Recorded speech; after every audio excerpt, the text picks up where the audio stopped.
viewers. In the first part of the film on production planning and control, we dealt with production planning. Under this topic, factors based on routing, estimating, scheduling, loading, dispatching, and also forecast for central tendency, last usage, moving usage were explained. Now, these are the basic ideas for production planning for any product which is to be marketed to the public. In this part of the film, we will go through control, which contains material control, batch control, and production control. Okay, so let us watch the film. Now, we shall be discussing production control, and especially first we will put emphasis on material control. Now, why material control is that important? You know, if we look to actual production processes, then in some of the product, the material cost is very high. Generally, you know, material cost may vary from 25% to 75% of final product. Now, in the final value of the product, if the cost of material is very high, then its control will be very, very important, because it is significantly contributing to the value addition in a product. Say you take, for example, the thermal power plant. Daily, you know, large number of wagons of coal, they are being consumed. You look to the cement plant. Now, the quantity of limestone which is required for producing your final cement, you know, it's quite huge, and its carrying cost may be very high. Suppose there is a thermal power plant at Bhatinda and coal is coming from the Bihar. So, daily, you know, 100 wagons, if the requirement is that 100 wagons are to be used per day, then 100 wagons have to be brought from Bihar to this place, and if you add the total cost of the material consumed in the process, it is very huge. So, you know, handling, its processing, its use, it is very, very important. You have to control the material in such a way that there is a minimum requirement of material, and at the same time the inventory cost for the material is also very low. Now, if you look to the usage of material, then you know, you find that in order to take care of certain eventualities, like, you know, there are holidays, there may be a strike in transport, there may be some power failures, some production problems in raw material producing companies. So, all those factors if you keep in mind, then you know, certain amount of stock, you know, you have to keep in your factory so that your production can continue without disruption. You know, some companies may be keeping a stock for 7 days, other companies may be keeping 15 days, 20 days. It may vary from company to company and also from product to product. You know, if the source of raw material is very close and you can procure it very quickly, lead time is very less, you can keep the stock at a very low level. But suppose the material is imported and you know, you can't have any local material to replace it, and then your procurement time is pretty large, then probably, you know, in certain cases even you have to hold the material for longer period. Idealistically speaking, you know, your material stock holding should be as minimum as possible, because it is adding only to the cost, it is not adding to the value. If your systems are very, very efficient, and suppose the raw material comes and it is being processed and final product is sold out, that is the most efficient way of converting the raw material into the finished good. And there, you know, it is just in time. That means things are coming when they are required. If that is possible, then cost of final product will be minimum, but in most of the cases that may not be possible. Even companies which are very, very efficient, they may be having stock of few hours or few days. In Indian situation, the stock holding may varies from 1 week to even 1 month. Now this you have to find out in advance by estimating the requirement of raw material based on what are the products you are going to manufacture. Now once you have found out what is the stock holding, then constantly your objective should be how you can reduce the stock by having better management, by having better control. Can you reduce the holding? As I told you, holding is only adding to the cost, it is not adding to the value. If your material remains in your store or in your factory, in shop floor, in between different workstations, then it is just waiting, and things like waiting, queuing, searching, all that thing, they are a kind of a waste. They are not adding value to the final product. When material is being actually processed, only during that period value addition is taking place. When it is just lying in the store, then it is a requirement because our systems are not so efficient that we get the thing when they are required. And if we do not get them when they are required, our production may not be continuous and we may have to stop it. And when the production stops, then your machinery is idling or your manpower is idling, and because of this idleness of manpower and machinery, cost of product will go high.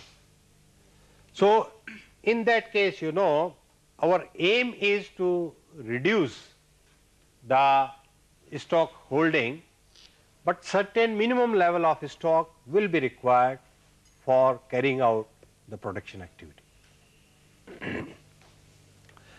Then comes the question of stock replenishment.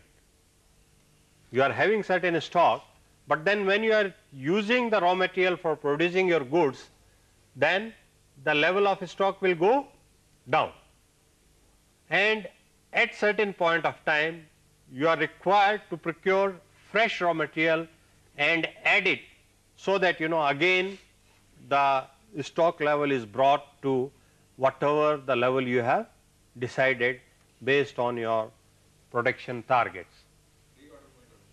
So economic order quantity, reorder level, and all those things have to be estimated in advance. Economic order quantity, for example, you are procuring the raw material, then if it is coming by truck or by wagon, then some minimum quantity is required to be purchased, so that the cost of procurement is minimum. So keeping that thing in mind, you try to fix up economic order level, and you also fix up your minimum level and maximum level of the stock, so that you can have proper control on the raw material usage as well as storage.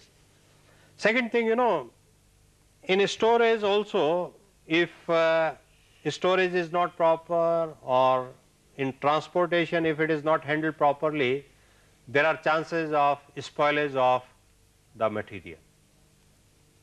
If material is coming directly on the machine, then this storage, multiple transportation and all that thing, they can be eliminated. That is the best thing if it is possible. But if it is not possible, then in that case receipt of material, its inspection, its storage, again when production machine requires it, it will requisition it from the store, it has to be transported from store to the machine, and all these things, you know, will require additional activities, and those additional activities will cost extra money. So, if they are must, if they are essential, they have to be incorporated. If they can be eliminated by designing better systems, if infrastructure is improving, if other systems are improving, then you know we can keep on reducing our stock levels.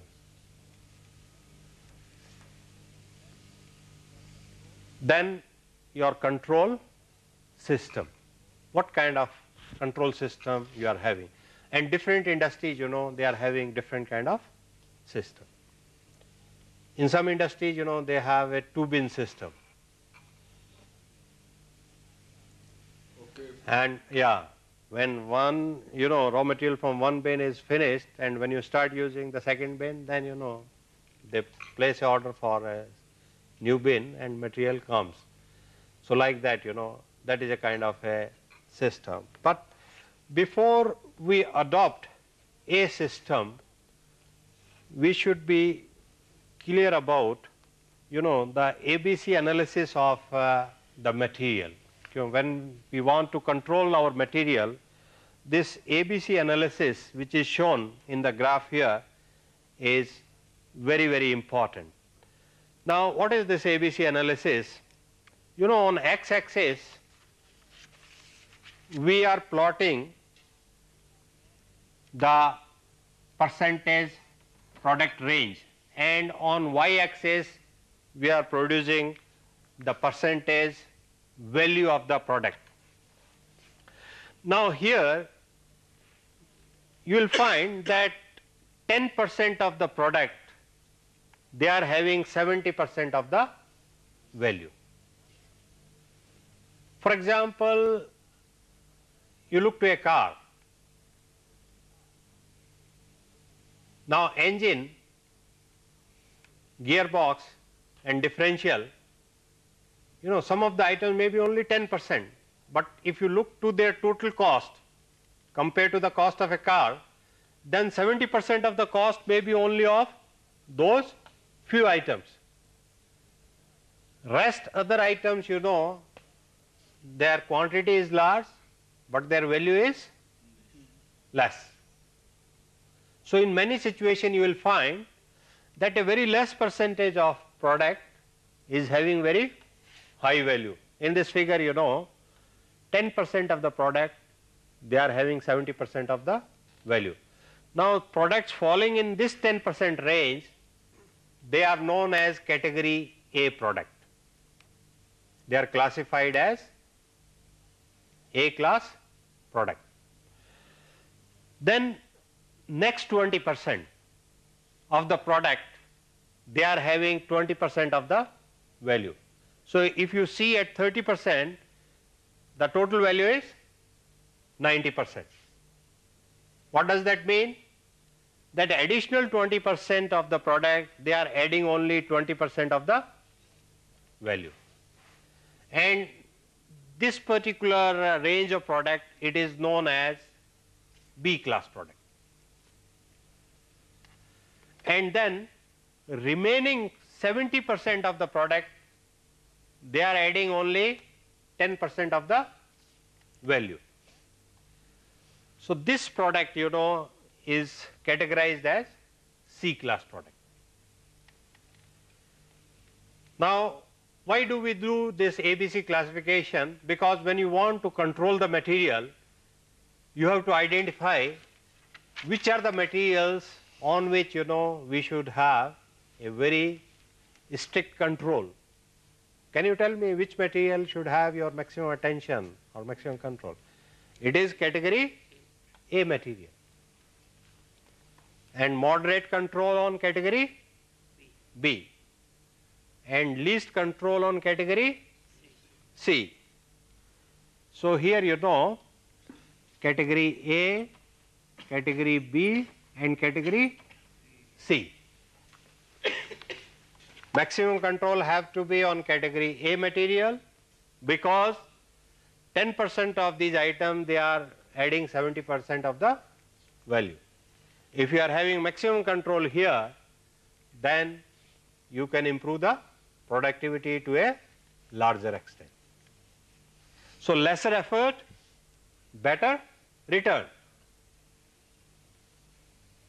And here 80% of the items, they are adding only 10% of the value.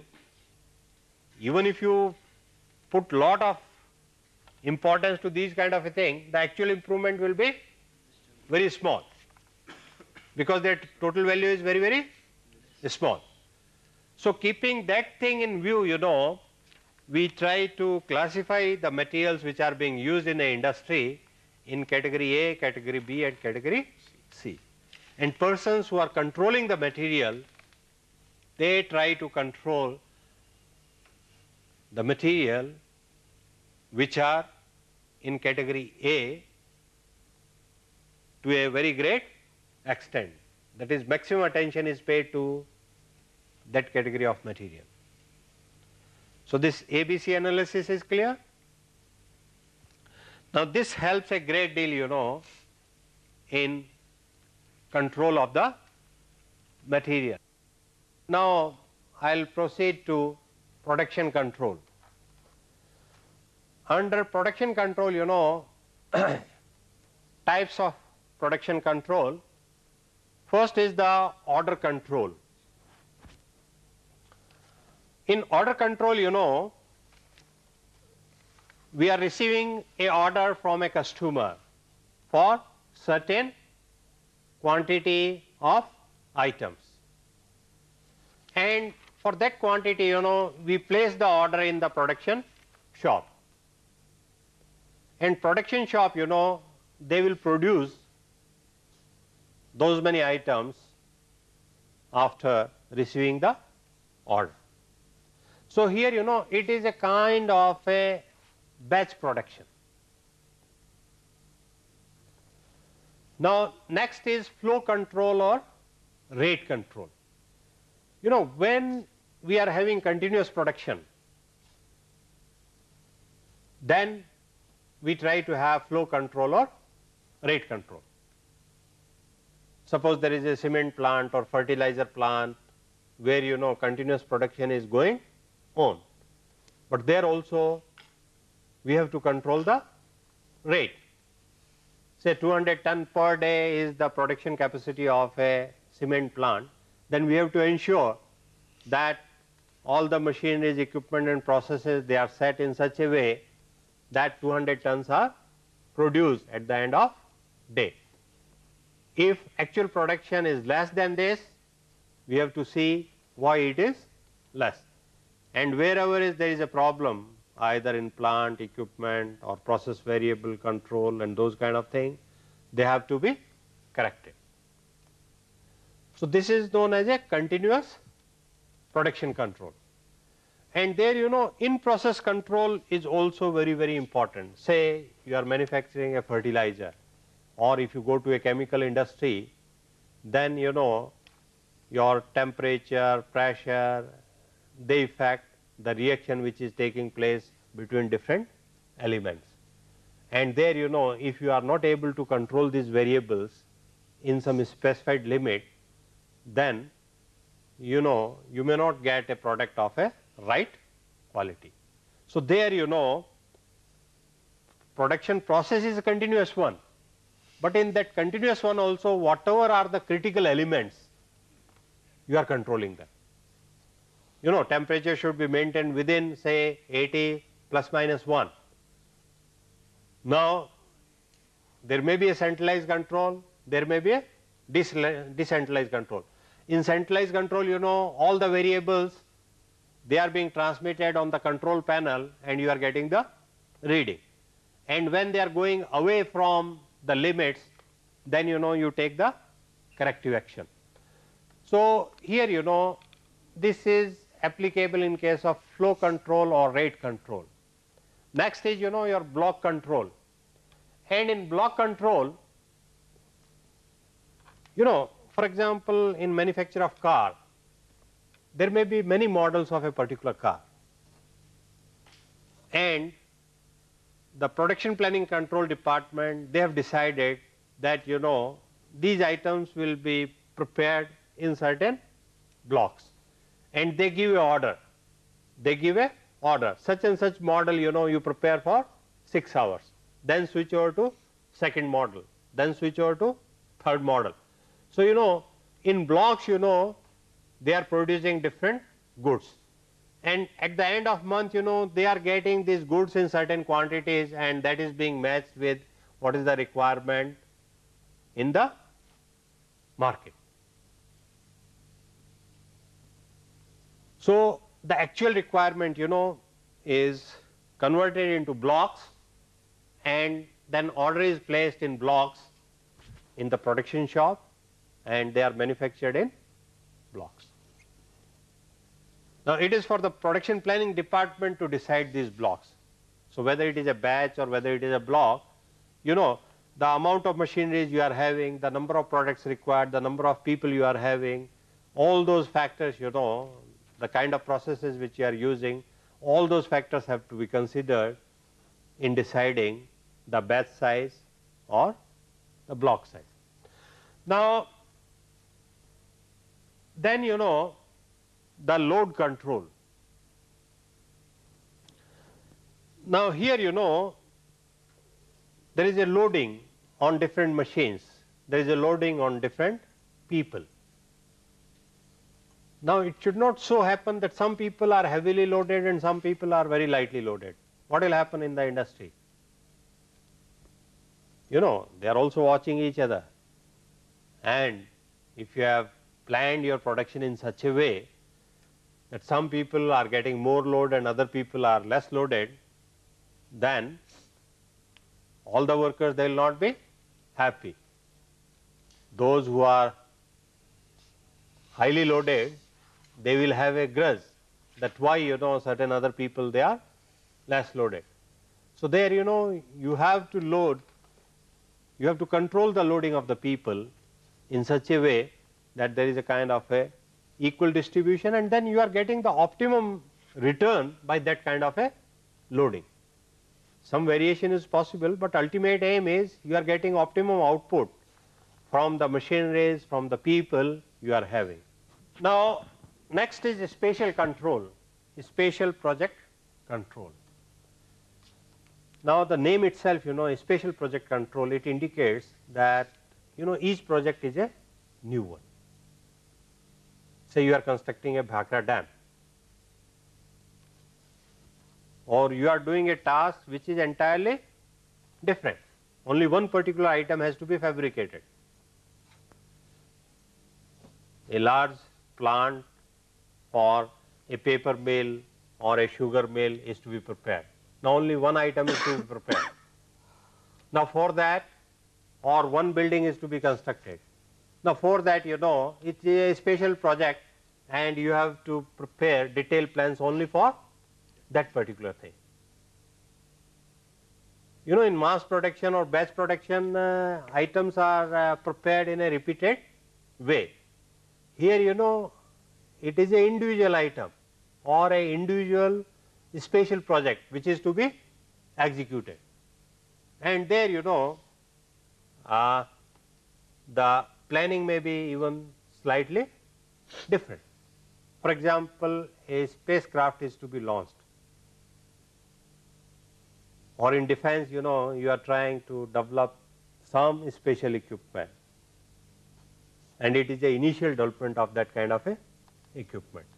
So, in that case, sometimes we are not that particular about resources, but we are particular about achieving our targets. Or war is going on, and order is that such and such item should be available because it is very critical.